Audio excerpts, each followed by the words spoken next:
Declara-se aberta esta sessão do Parlamento da Região, o programa onde os deputados contactam com os seus eleitores. Sabe quem são os seus deputados, sabe o que eles pensam, sabe o que eles defendem. São genericamente as perguntas de abertura sempre deste programa. Hoje, como convidados em estúdio, tenho o deputado Eduardo Teixeira, do PSD, eleito pelo Círculo Eleitoral de Viana do Castelo, Luísa Salgueiro, deputada do Partido Socialista, eleita pelo Círculo Eleitoral do Porto, Abel Batista, deputado do CDS, eleito pelo Círculo Eleitoral de Viana do Castelo, e Paula Batista, deputada do PCP, eleita pelo Círculo Eleitoral do Porto. O novo ano começou, mensagem do Presidente da República, já iremos a esses assuntos, para já assinalar aqui o desaparecimento de um deputado que várias vezes esteve neste estúdio. Manuel Seabra faleceu aos 51 anos, logo na abertura do ano. Faleceu vítima de doença prolongada e não queria deixar de lhe fazer aqui esta homenagem. Temos agendados para hoje em que iremos falar, obviamente, da presença dos eurodeputados em Portugal que estão a avaliar o programa da Troika, embora muito pouco se saiba destas audições que são feitas a convite. José Sócrates foi o primeiro a ser ouvido, mas temas fortes, sem dúvida, a contribuição extraordinária de solidariedade que será aplicada a mais reformados, isto na sequência do chumbo por parte do Tribunal Constitucional. Eduardo Teixeira, começando por esta questão dos eurodeputados que estão em Portugal a avaliar o papel da Troika, como é que vê a presença desta comissão de deputados, que não é uma comissão, não há nada que esteja a ser investigado concretamente, não há uma comissão de inquérito, mas é um sinal que vem da Europa, de que é preciso avaliar? Olha, antes de mais, inteirar-se e acompanhar a situação, enquanto também há discussão, não nos parece mal e, portanto, tenho ouvido e começou hoje a ouvir o ex-primeiro-ministro, José Sócrates. Penso que também teria previsto falar com o ex-ministro das Finanças. Não sabemos se tal aconteceu, pelo menos as informações que nos dão é que não aconteceu mesmo. Não se sabe ainda se acontecerá. Portanto, alguém que negociou com o Primeiro-Ministro o plano de resgate financeiro, eu acho que deveria estar disponível, se foi convidado, para falar com todas as entidades, mais de forma expressiva com os representantes do povo enquanto eurodeputados, porque também sei que há eurodeputados portugueses nesta missão. Acha que, sim, claro, há vários deputados portugueses nesta missão. O que eu lhe pergunto é se não deveria um tipo de avaliação destas ter sido feita há mais tempo por parte do Parlamento Europeu. Poderá ser um bom sinal. Nós estamos a fazer todos os possíveis para reganharmos a soberania. Nós estamos a fazer todos os possíveis para que o programa de ajustamento chegue e que termine muito proximamente nas últimas avaliações. E, portanto, se assim é, esperemos e vamos tentar enquadrar a situação como um dado positivo e também de interligação com as várias entidades, que também estarão no Parlamento. Amanhã estarão no Parlamento a ouvir deputados das comissões parlamentares e, como é lógico, estamos disponíveis e eu vou estar lá amanhã de manhã. Pronto, então será uma fonte privilegiada para a gente saber o que é que lá aconteceu. Espero que nos possa transmitir. Luísa Salgueiro, isto é um sinal de que há alguma mudança, que o Parlamento Europeu quer ser mais interventivo? Que leitura faz? Antes de mais, boa noite a todos. Aproveito para desejar a todos um bom ano. Cumprimentar a minha, desejo a todos e a quem está lá em casa. Os meus colegas de mesa e dizer-lhe que não posso deixar de me associar à sua nota de abertura deste programa, que foi da perda de Manuel Seabra, que era um amigo, era um camarada, era um companheiro de há muitos anos de trabalho e, de facto, era um dos nossos melhores e penso que para o Partido Socialista, para os seus amigos e para o Porto, para o Distrito, foi uma grande perda, vai-nos fazer, de facto, muita falta e nós lamentamos muito a sua partida precoce e estaremos sempre, naturalmente, tê-lo-emos sempre presente e esta foi uma forma dura de começar o ano, mas associamos-nos à nota que aqui deixou de profundo pesar, naturalmente, e dizer que não esqueceremos o legado do Manuel Seabra, sobretudo no Conselho de Matosinhos e no Distrito do Porto. Relativamente à questão que me coloca, eu acho importante que haja uma delegação de deputados europeus que venha a Portugal verificar qual é a situação do nosso país. Neste momento nós estamos na fase final do programa de assistência financeira. Estamos também próximos de uma nova fase de eleições para o Parlamento Europeu e é fundamental, acho que deveria até haver um acompanhamento regular, periódico, dos deputados europeus, da forma como vem evoluindo. Mas a senhora é daquelas que acha que é mais vale tarde que nunca? Ou...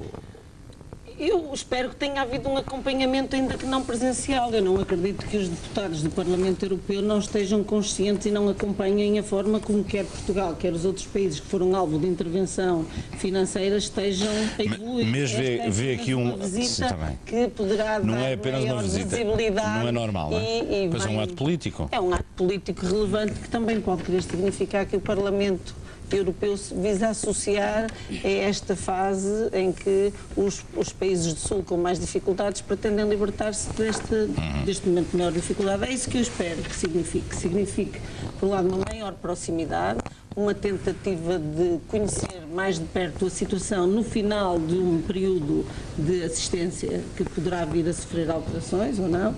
E, portanto, acho positiva essa presença e não acho negativo que se tenha convidado o Primeiro-Ministro à altura do início do programa, assim como entendo que devem ser ouvidos os deputados e os atuais responsáveis do Executivo. Acho isso absolutamente natural e acho uma medida positiva.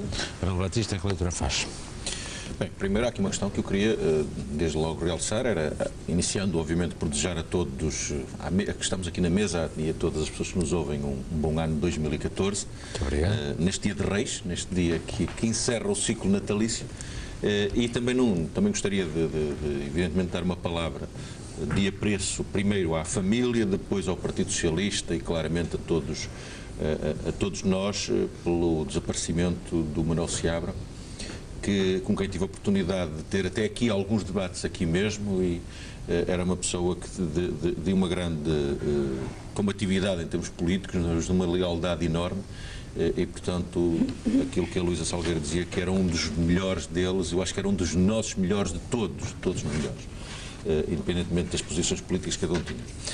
Depois dizer, Fernando Tavares e caros colegas, eu acho que há aqui uma coisa que nós não devemos fazer, para já, não fizemos e, na minha opinião, não é normal que se faça, não é nacionalizar uma coisa que é europeia. E a questão da vinda dos eurodeputados, saber qual é a situação e qual foi o resultado da intervenção europeia naquilo que foi as três situações dos países da Grécia, ou da Irlanda, da Grécia e de Portugal, é positivo. Evidentemente, nós estamos a caminhar na Europa também para uma Europa política, que ainda não existe verdadeiramente. Aliás, o papel do Parlamento Europeu não é o tradicional papel dos Parlamentos nacionais. A União Europeia só muito recentemente é que decidiu que a Comissão presta alguns tipos de esclarecimento e há de codecisão com algumas situações entre a Comissão e o Parlamento. Este próximo quadro comunitário de apoio, 2014-2020, é que é resultado de uma codecisão entre o Parlamento Europeu e a Comissão. E, portanto, eu não acho que seja tarde. Eles vêm avaliar o resultado de uma questão que até agora, primeiro, o Parlamento Europeu não tinha grande competência, ou não tinha quase competência. Depois, vem avaliar resultados, só se podem fazer no fim. Pode-se fazer alguma perspectiva anterior, fazer algum planeamento. E parece que é por aí mesmo que estão a começar, ao quererem ouvir o ex-primeiro-ministro e saber como é que chegamos aqui, não é? Não propriamente para Portugal. No caso português. Sim, no caso português. Os outros todos vão para a Grécia, vão para a Irlanda. E, portanto, começaram por Portugal, por acaso. Por acaso, não sei se foi por acaso, mas eu não tenho essa informação. Começaram por Portugal, é um facto. Mas eu acho que é bom para a União Europeia fazer isto. A União Europeia é parte interessada, é um dos elementos da Troika. Aliás, eu até poderia acrescentar que é dois elementos da Troika. É a União Europeia através da Comissão e é o Banco Central Europeu. E, portanto, que não existiria sem a União Europeia, não é? Claro, provavelmente não existia sem a União Monetária.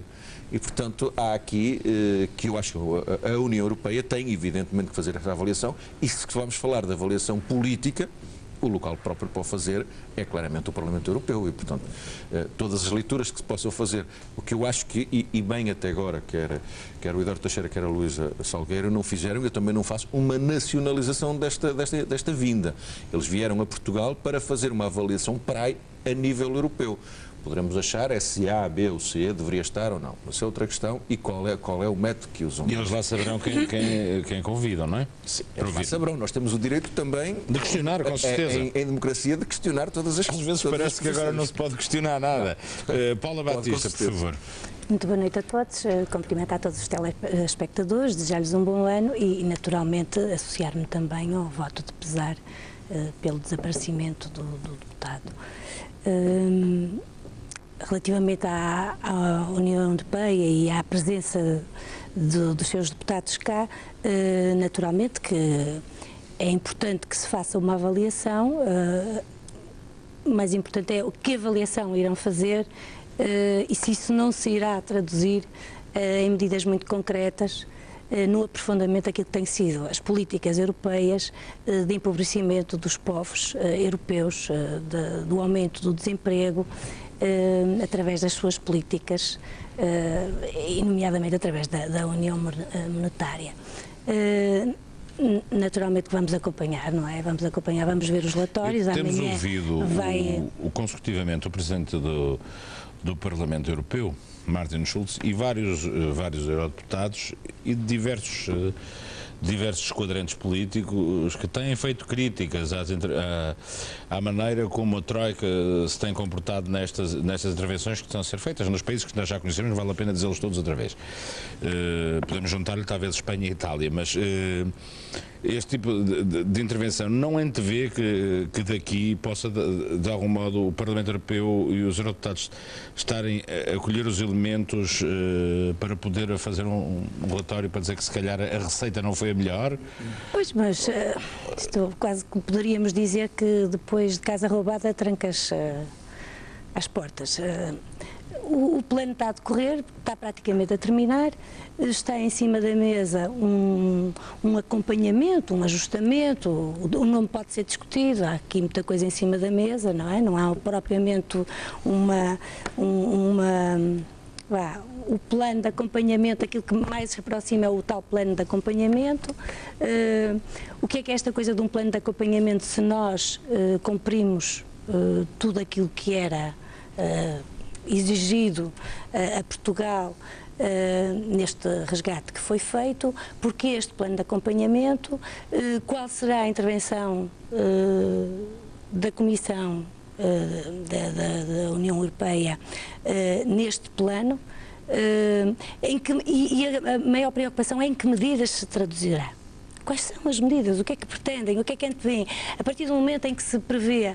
Quais são as contrapartidas para um programa cautelar? A partir do momento em que se prevê e que se tenta ampliar uma intervenção política, já não é na económica, em que se prevê e se amplia, de todas as formas se tenta entrar na soberania dos seus países. Eu não comungo da opinião que, de facto, aquilo que está aqui em causa a soberania do país, está em causa a soberania, mas não parece que isso seja uma preocupação da União Europeia. De que forma é que este plano de acompanhamento não será mais um ataque, um aprofundamento de ataque à soberania de Portugal e, naturalmente, com esse ataque vem um conjunto de medidas que vão trazer mais desemprego, mais aumento do custo de vida dos portugueses, através de quê?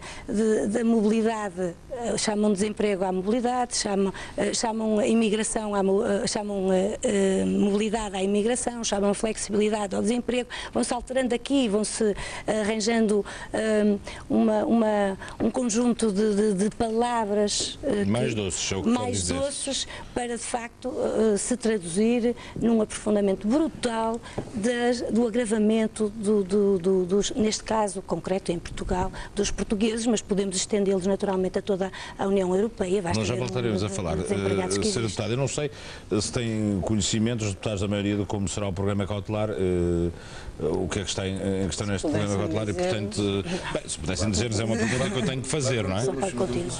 Permita-me só dar aqui uma nota, relativamente ao programa. Antes de dizer o que vai dizer que a qualquer momento teremos a oportunidade de ir em direto para uma das zonas do Porto, das zonas junto ao mar, onde, como sabemos, nas últimas horas o mar tem estado bastante alterado e havia casas em risco ao início da noite em Matosinhos, e mais daqui a pouco iremos saber o ponto da situação.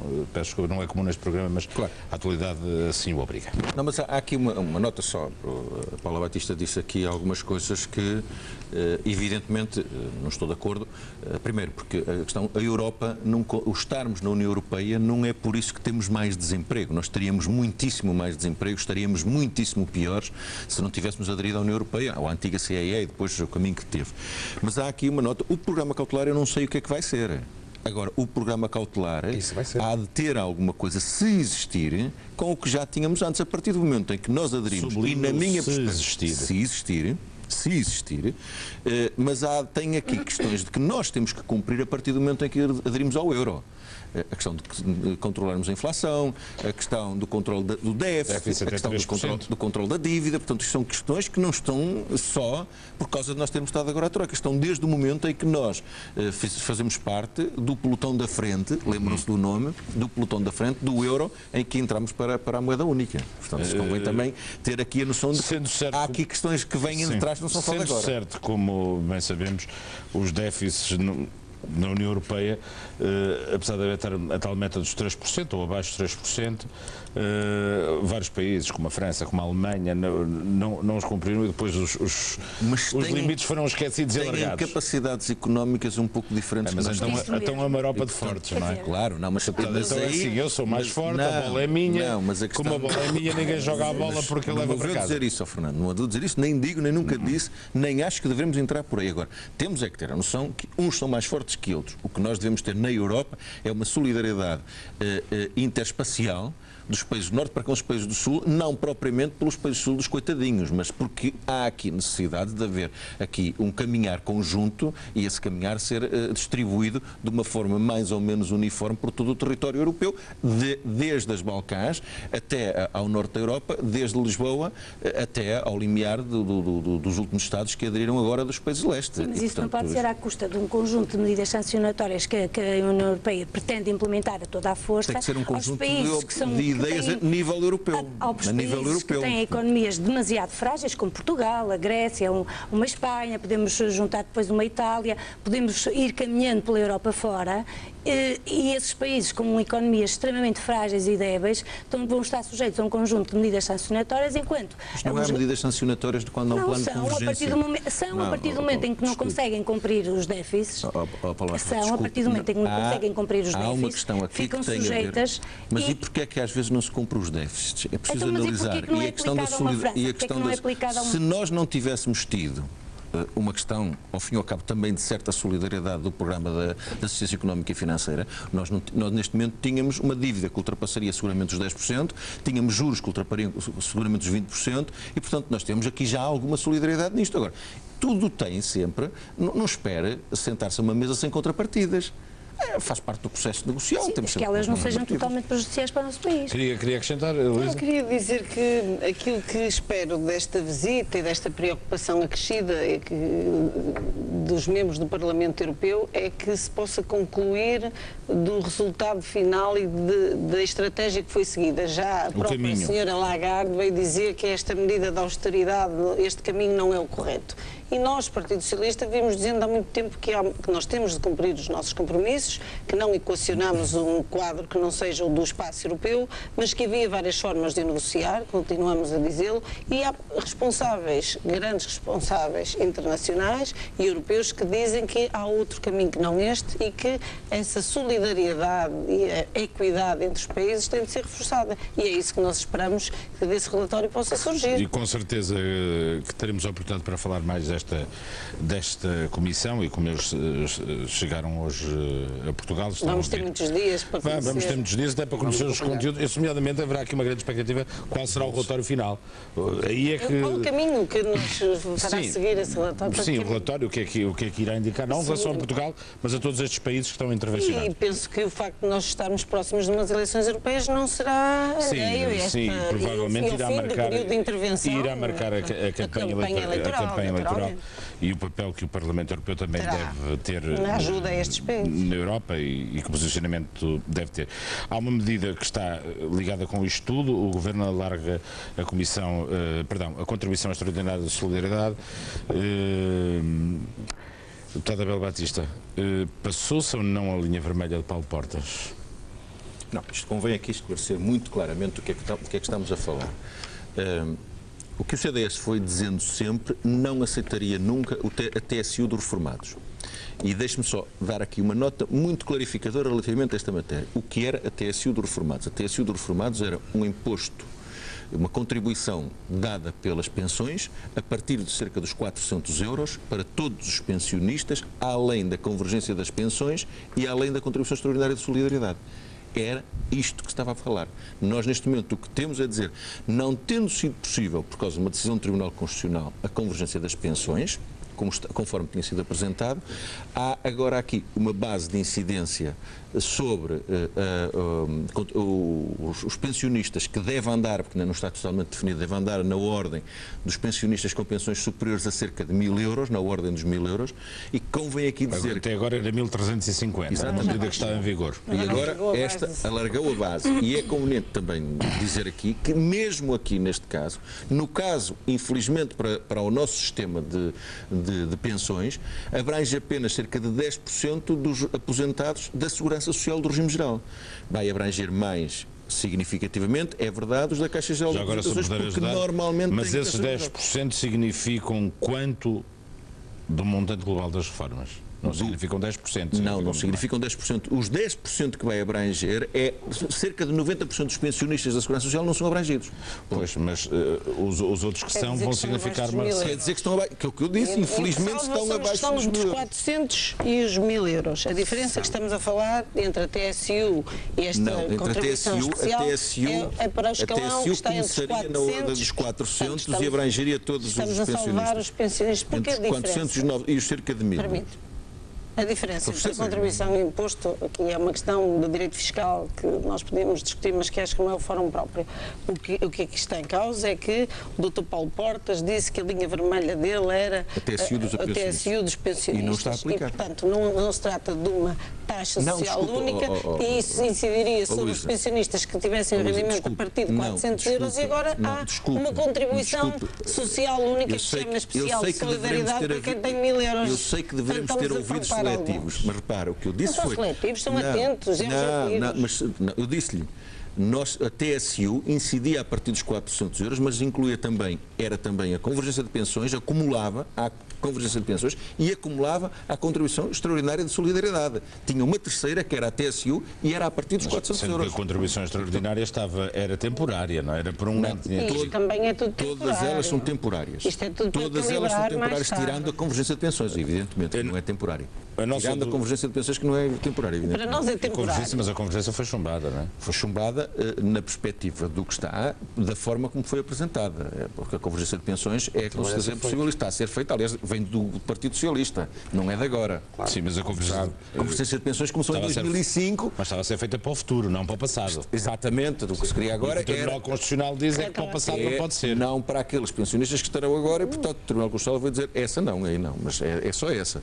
Sim. Mas, no fundo, há uma linha muito tenue para explicar aos portugueses. É muito difícil explicar a diferença entre a TSU e não pode ser difícil. A TSU não acumula com Senão não convido os senhores para virem cá para me explicarem. Não, porque eu acho que não há diferença. Sabe porquê é que eu acho que é difícil de explicar? Porque ela praticamente não existe. É difícil de explicar. Deixa o deputado Eduardo Teixeira responder. Para mim não é difícil. Para mim é muito fácil de explicar. A diferença que está aqui é que estamos a salvar os pensionistas na faixa entre os 400 600 euros e os 1.000 euros. Se quiser, para os restantes, se quiser começamos nos 280 euros ou 298, se não tenho erro. Que é o mundo real. O difícil aqui tem tudo a ver com o conceito do irrevogável, não é?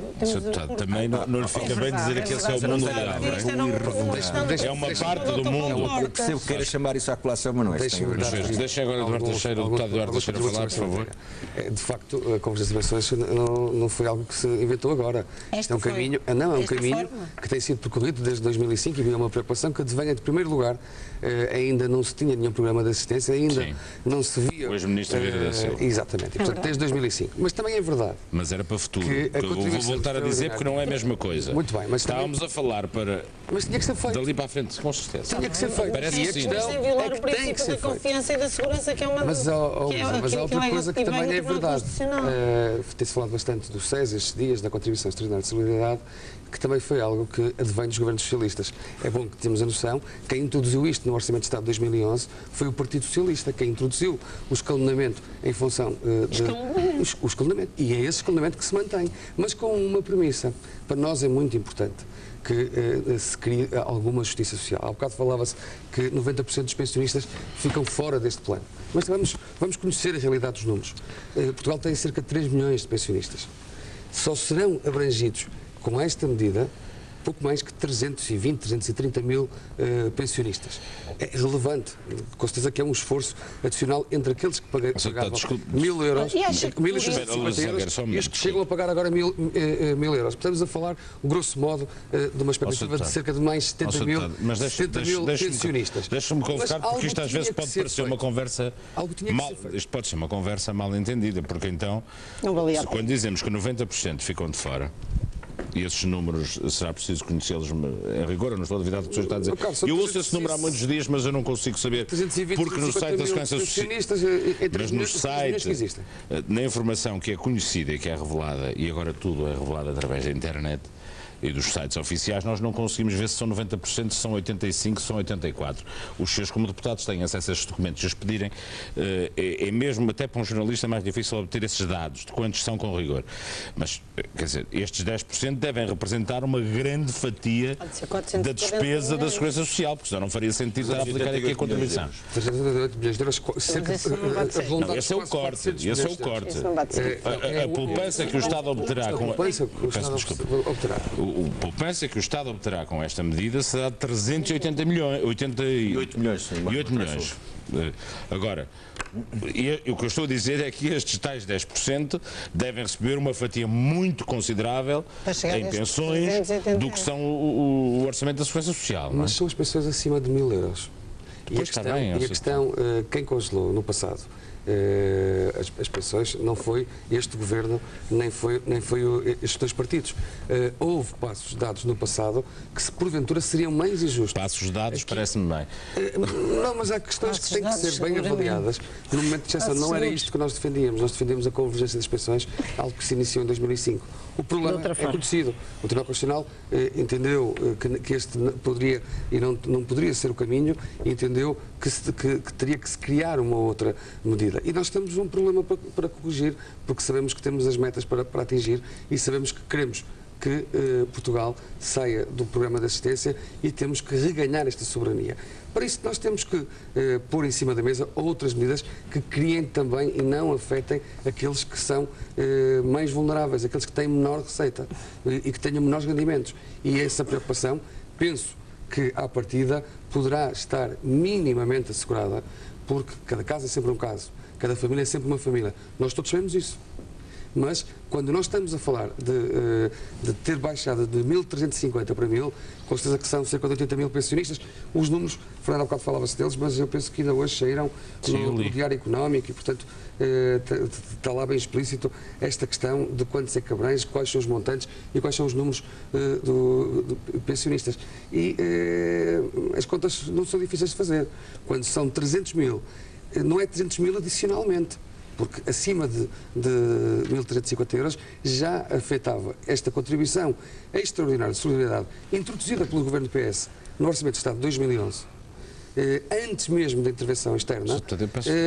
É uma questão que nós não podemos. Eu peço desculpa, Sr. Deputado. Tenho que dar a palavra à deputada. Às vezes tenho a sensação. Às vezes, compreendendo que não serão definitivas. E que isso existe uma birra. A convergência das pessoas. Compreendendo. Nós já vamos discutir se haveria alternativa ou não, se o PS tem alguma alternativa. Às vezes tenho a sensação. Essa é uma das questões. Sr. Deputado, está bem, mas quem está no governo tem que se apresentar. Às vezes tenho a sensação. Eu faço aqui os. Pois, se eu está a repetir até para dar seguimento, é que eu quero dizer. Às vezes tenho a sensação, enquanto jornalista, que pela argumentação que eu ouço aqui, e a gente ouve todos os dias, que isto parece um concurso de malfeitorias. A argumentação está toda, mas vocês fizeram mais mal do que nós e andamos nisto. Portanto, fala-se em encontrar uma solução, faça um problema que surgiu no. Mas a argumentação passa toda por aí, não é? Portanto, é ver quem fez mais mal. Nós não podemos. O mal que o país atinge nos últimos anos foi não ter criado soluções e ter permitido que a dívida pública e os gastos do Estado atingissem o número monstruoso que atingiu. E é essa fórmula que teve que, em primeira instância, o próprio Partido Socialista, quando negociou o memorando da Troika, em que os outros partidos também tiveram que assinar esse acordo, pelo menos o CDS e o PST, foi encontrar uma solução para que o Estado emagrecesse a sua despesa. O PSD aqui que o negociou, não é? O PSD, eu lembro-me perfeitamente de ouvir o Eduardo Catrão como alto representante a dizer que o negociou. Paulo Batista, por favor, desculpe-me tirar, já lhe devolvo a palavra. Neste jogo do empurra, é que se assiste sempre nos debates que são presentes sobre estas matérias entre PS e PSD. Na verdade é que o PSD e o CDS têm um orçamento de continuidade. De facto, se é mais aqui menos acolá, de facto, aquilo que aqui está é um orçamento de continuidade. Nós continuamos a fazer a consolidação orçamental através, podemos dizer que ela é obtida através dos trabalhadores reformados e pensionistas. Nós temos 2.000 milhões, ou 2.211 milhões de euros neste bolo, enquanto a banca e o setor energético, a banca contribui com 50 milhões e o setor energético com 100 milhões. Isto faz um total de 150 milhões. Como é que é possível grupos económicos tão poderosos contribuírem para a consolidação orçamental na ordem dos 150 milhões, sendo que os pensionistas, reformados e trabalhadores têm a maior fatia do bolo naquilo que é a consolidação orçamental? Uma vez mais, aquilo que nós temos é um orçamento que faz que se faz à custa de um esforço dos trabalhadores pensionistas e reformados, sem ter qualquer tipo de preocupação com aquilo que é os direitos dos trabalhadores, o emprego com direitos e um setor, de facto, produtivo e o baixar do desemprego, que é catastrófico em Portugal. E, de facto, estas medidas não estão espelhadas neste Orçamento de Estado. Pelo contrário, há um agravamento destas medidas com este Orçamento de Estado e com, ainda por cima, o penalizar quem trabalha desta forma. Paula, deixa-me só perguntar-lhe uma questão. 80% da nossa despesa primária é salários e pensões. Sim. 80% da nossa despesa primária é salários e pensões. Sim. Temos que reduzir despesa. Explique-me como. A partir do momento em que também se cria postos de trabalho, a partir do momento em que se criam postos de... Não, tem que reduzir despesa, não é aumentar impostos. A partir do momento em que se criam postos de trabalho, também eles vão fazer contribuições, correto? Não estou a fazer nenhuma dedução errada. Então vão aumentar a receita. Sim. Mas como é que corta a despesa? Mas porquê é que tem que ser cortada a despesa Não, desculpa, na despesa tem que cortar a despesa. Mas porquê é que tem que ser? Eu não ouço falar em reindustrialização do país, eu não ouço falar na aposta dos setores estratégicos portugueses. Aquilo que se viu e que se assistiu durante anos neste país foi o desmantelamento de todos os... Não vê estratégia na área produtiva? Aumentou 2 pontos em novembro. Hoje a maior aposta no setor produtivo da agricultura foi feita nos últimos anos. Foi. É mentira? Não. Pronto. Eu estou a dar um dado concreto do caso do setor produtivo. Números, dados de emprego. As exportações aumentaram nos últimos anos sempre. Emprego. Quantos postos de trabalho foram criados com a agricultura? Quantos? Sim. Olha, no mínimo 300 postos de trabalho para jovens agricultores por mês. Por mês? Sim, no mínimo. Quantos milhares de desempregados temos em Portugal? São muitos milhares, mas a agricultura não consegue absorver todos. Pois claro que não. A indústria, a pesca. A indústria é o trabalho que está a ser feito agora. Não se pesca. consegue fazer. A pesca, continuamos a fazer aposta no setor da pesca. Aliás, o conhece, e o Partido Comunista nisso tem um trabalho também bem feito, conhece o novo acordo de pesca feito com Espanha para dar trabalho aos pescadores portugueses. A negociação da PCP, da Política Comum de Pescas, foi saudada por todo o setor das pescas. Está a dar exemplos que não são bons exemplos. Não é uma questão de serem bons ou maus o que estava a ser posto aqui pela deputada Paula Batista, se bem estou a entender, é que se houver mais contribuições, aumenta a receita e a pressão sobre o orçamento não será de 75% ou de 77% e passará a ser de 60% e tal. Mas há aqui uma coisa que é um trabalho que tem que ser feito junto com as empresas e com os empresários. A sua deputada está a atacar as empresas, porque as empresas não pagam impostos, porque a EDP não paga, porque os bancos não pagam, porque não sei o quê. Está a atacar o setor produtivo. O Estado não pode ser dono das empresas. Onde o Estado é dono de empresas, o resultado foi péssimo. Não lhe vale a pena citar, conhece bem. E, portanto, nós temos que ter setores empresariais com capacidade de dinamismo e para isso temos que dar apoio. Há um primeiro sinal neste orçamento, que é baixar o IRC. O PCP está contra. Não pode ser. O Partido Socialista tem um contributo fundamental para essa área, Luísa. Boa vontade e bem. A criação de postos de trabalho vai criar mais pessoas a fazerem as suas contribuições. Mas não reduz a despesa. Por outro lado... É um problema da despesa, o excesso de despesa que nós temos. Mas não pode ser feito só à custa dos trabalhadores reformados. Não está só a ser feito à custa. A maior pressão, estes números não chegam, 2 mil milhões de euros, não chega para 150 com a banca e o setor energético. Estes valores são Foi aumentada a contribuição dos impostos sobre a banca no momento em que a banca está a dar prejuízo, mas esse é um problema que a banca tem que se ajustar. Nós já vamos voltar Não, mas depois ninguém fala das coisas. Estou bem presente, eu já voltarei a dar. Não, já vou dar a palavra aqui, já vamos voltar aqui ao debate. Eu lembro-me bem, e fiquem só com esta nota, as palavras deste governo quando tomou posse. De outra maneira, eram os ricos que paguem a crise. Estamos aqui a descobrir que parece que é um caminho diferente. Mas nós já lá iremos, meus senhores. Deixem-me só ir.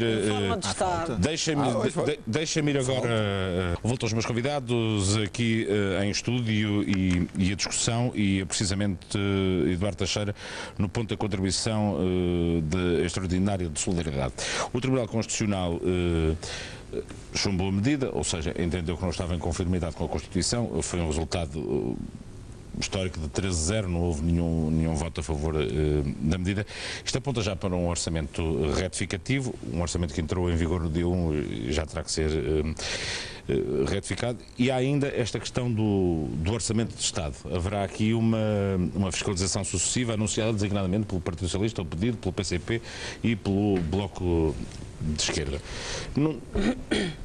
Neste cenário, para a tal instabilidade, é melhor ou pior para o país nós estarmos durante vários meses em vez de estar 25 dias à espera? Olha, deixa-me só precisar, porque ficamos há pouco a meio da conversa, eu penso que são 2 ou 3 dados muito importantes para a reflexão que todos temos que fazer. Parece que nós não andamos a apostar na economia e não estamos a puxar pela produtividade do país.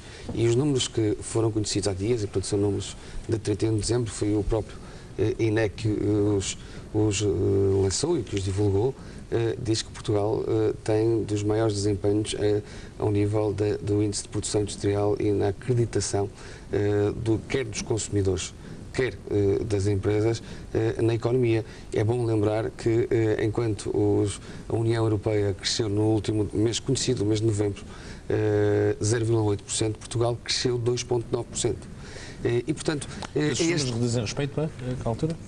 Dizem respeito a novembro de 2013. Muito bem. E, portanto, são números muito positivos, precisamente com reflexo no emprego, Paula. Também positivos. Há aqui alguma noção de que as medidas que estão a ser implementadas na economia estão a surtir efeitos. Nós temos uma balança comercial neste momento positiva, equilibrada, não tínhamos no passado. Temos um nível de exportações bastante considerável E o próprio índice de produção industrial, aquilo que nós produzimos, não sei quantas vezes mais do que a média da Europa, é de facto assinalável e nós temos que ter noção de que isto vai se refletir no emprego e já se está a refletir. Quanto à questão que me levantei, não, agora vou ter que dar. Não, agora vou ter que dar, porque o senhor interpelou diretamente, tenho que lhe dar direito de resposta. Bem, referir então.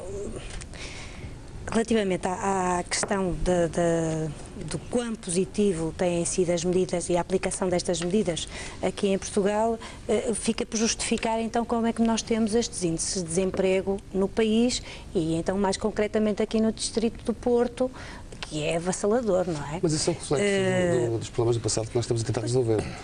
Mas que não estão a ser resolvidos. A verdade é que não estão a ser resolvidos. Nós continuamos com déficit, com índices de desemprego brutais e aqui no Porto ainda acima da média do país.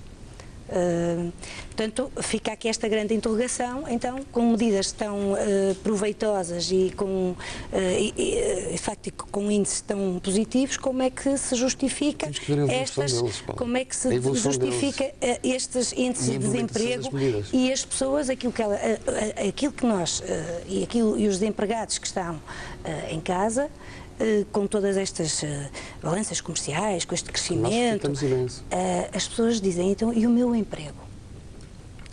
É que são medidas muito concretas e estas coisas dizem respeito às pessoas. Nós, por exemplo, aqui no Porto, nós temos o maior índice de rendimento de inserção social. Nós temos o maior índice de desempregados. Nós temos o maior índice de desempregados, quer sem formação, e depois dizem, mas isso é um problema da formação. Pois, mas também temos o maior com formação. Não se consegue fazer tudo num dia. Pois, mas é que não são um dia, são anos. São anos e isto são anos e vêm sendo aumentados. Só uma coisa, a balança comercial. De facto, a balança comercial equilibrou-se. Tem toda a razão. Mas equilibrou-se à conta dos portugueses que deixam de consumir. Também assim o era antes do 25 de Abril. E é bom que a gente não esqueça. Não, é bom que não se esqueça. Dos consumidores é bom que não se esqueça. É positivo. Não é o consumo em novembro interno. de 2013. A balança comercial equilibra-se. Exatamente, mas eu disse que sim. A confiança dos consumidores. A confiança... E a balança comercial continua a ser positiva. Positiva à conta da falta do consumo. Mas os consumidores têm confiança na economia e as empresas, os empresários também. O INE, o próprio... Está bem, mas é preciso ver, passar 2 anos e meio do governo e das medidas estão a ser... Eu acho que isto nós temos todos que fazer uma retrospectiva e perceber... Olha, apelaram sobre esse síntese, nós temos 5 minutos de programa. Se vale ou não a pena o esforço que todos estamos a fazer. Os portugueses estão a fazer muito esforço, com certeza. Agora, não se pode romper para ver, não se fez num dia, Paula. O Distrito do Porto já há 3 anos que era assim. E, portanto, nós temos que perceber se vale a pena. E as medidas e os números que estão conhecidos nos últimos dias são motivos que todos os portugueses, isso com reflexo logo nos consumidores. Quanto à questão que me levantou há pouco, claramente que esta decisão do Tribunal Constitucional faz com que nós tenhamos que encontrar alternativas. E faz com que, porventura, poderá haver um orçamento retificativo, mas antes disso tem que se avaliar. Não, tem que haver, não é? Exatamente, tem que haver em projeto de lei a questão da contribuição extraordinária de solidariedade e avaliar em projeto de lei essa questão para depois haver o reflexo, porque com certeza quando nós temos uma diminuição de receita de cerca de 400 milhões de euros, temos que encontrar uma solução. Não me queima o tempo, responda-me esta questão. Não seria preferível o Tribunal Constitucional já se ter pronunciado do que deixar agora esta situação, porque os partidos da oposição vão fazer. Exatamente, vão pedir a fiscalização sucessiva, porque basta ter 10%, 23 deputados. Isso depende das funções do Tribunal Constitucional e depende também da interação que os partidos têm com os órgãos de soberania, Presidente da República e a Assembleia da República com o Tribunal Constitucional. Era ou não preferível? Tínhamos que encontrar um caminho, encontramos um caminho de maior justiça. Não, quem encontrou o caminho foi o Presidente da República. Mas neste caso não foi isto que eu lhe falei dos órgãos de soberania, Paulo, Luísa, e falei dessa questão. E, portanto, essa agora escapou, mas não tenho tempo para ir esmiuçar, não consigo esmiuçar isso agora. Abel Batista, por favor, a palavra é sua. Não, muito rapidamente, não. Eu acho que aqui o tempo da política não é o tempo do Tribunal Constitucional. E estar a querer trazer o Tribunal Constitucional para a política, acho muito mal. Aliás, estou a dizer pelo contrário. Mas eu não estou a falar, mas não é um órgão político. O Tribunal Constitucional é um tribunal que deve zelar por outros interesses, pelos princípios constitucionais e outras questões. Não defesa do Estado de Direito. Não propriamente, vou chamar para a questão política. Eu acho que aí não faz nenhum sentido, na minha opinião, haver fiscalização preventiva. Muito menos. Repara, o Presidente da República é um órgão que tem que estar para zelar pelos interesses da Constituição, mas o próprio Presidente da República disse, não, das consultas todas que fiz, não consegui verificar nada que fosse à partida gravemente inconstitucional e que pudesse pôr em causa a questão do orçamento. E, portanto, daí não fazer sequer pedido sucessivo. Portanto, porque é que havia de fazer preventivo? Obviamente que está na mão dos partidos poder fazer, obviamente. E só para terminar, porque eu sei que estamos muito limitados no tempo, mas há um bocadinho não posso deixar de notar uma afirmação um bocadinho da deputada Luísa Salgueiro, que é, e a reforma do Estado? Foi uma parte Boa pergunta. E a reforma do Estado? E a reforma do Estado? E quando é que o PS vem para essa questão da reforma do Estado, que diz que não tem que ser feita no Parlamento, mas não com uma comissão? Se for apresentada uma proposta, não, mas não é essa. Porque um guião, veja o que é que diz o dicionário, porque o que é um guião? Um guião é um documento de trabalho. Não fale de dicionário, que nós temos o problema do irrevogável para resolver. Por favor, Luísa Salgueiro, para terminar mesmo. Vou tentar ser objetiva dizendo que acho que o país perde pelo facto de o Presidente da República não ter pedido o pedido de fiscalização preventiva.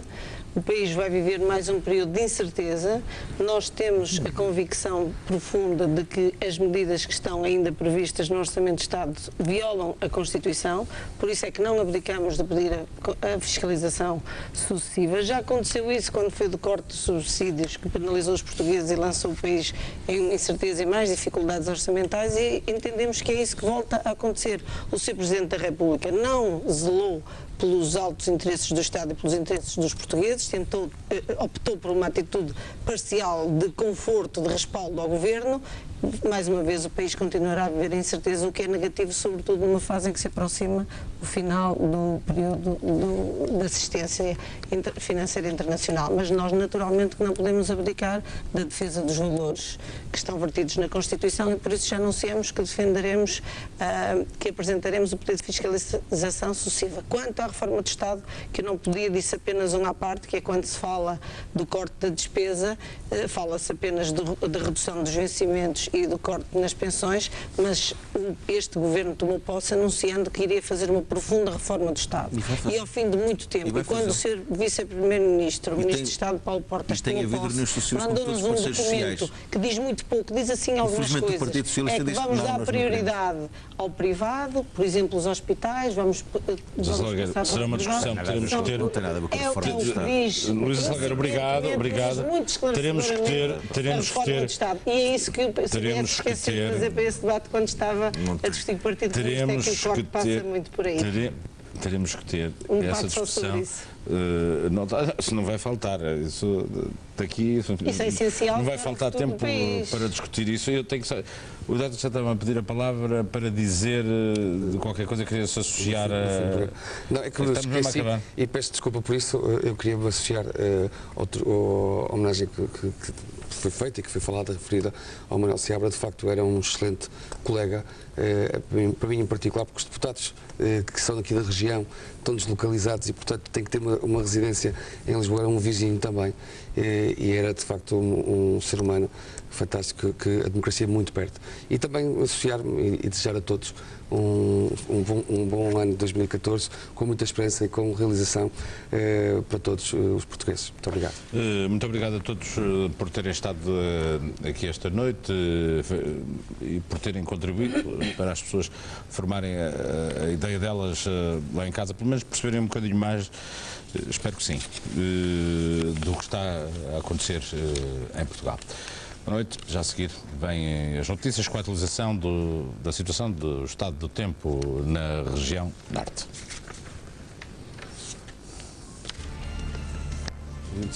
Consumidores.